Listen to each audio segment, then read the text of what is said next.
Baking powder যদি বেশি ব্যবহার হয় তাহলে কি ক্ষতি হতে পারে? আমরা তিনটে ক্ষতির কথা বলি। প্রথম ক্ষতি হচ্ছে, যদি এই বেকিং পাউডার খুব বেশি পরিমাণে মেশানো হয়, সেই খাদ্য তেতো হতে পারে বা কষ্টা হতে পারে।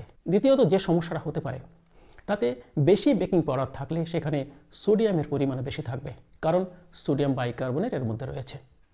এই সোডিয়ামের পরিমাণ বেশি থাকলে সোডিয়াম রক্তচাপ বৃদ্ধি করতে পারে।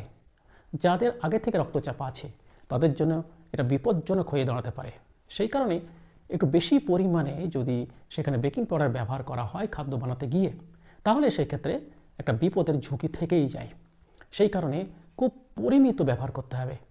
তৃতীয়ত, বেশি পরিমাণে সোডিয়াম গ্রহণ করলে সেখানে হার্ট অ্যাটাকেরও একটা ঝুঁকি থাকতে পারে। আমাদেরকে সাবধানী হতে হবে। সবথেকে বেশি ব্যবহার করে কারা? যেসব দেশের লোক বেশি ফাস্ট ফুড খায়। সেই ফাস্ট ফুড খাওয়া দেশের মধ্যে অন্যতম হচ্ছে ইউএস, তাছাড়া আছে কানাডা, ইউকে, আর আছে অস্ট্রেলিয়া। এরা সব থেকে বেশি ফাস্ট ফুড খায়।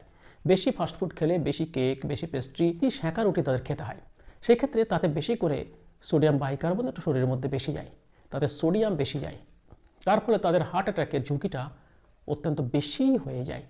তো সেক্ষেত্রে আমরা অনেকটাই নিরাপদ। আমরা অতটা বেকিং পাউডার ব্যবহার করি না, তবুও আজকাল দিন দিন সেই পরিমাণটা বাড়ছে।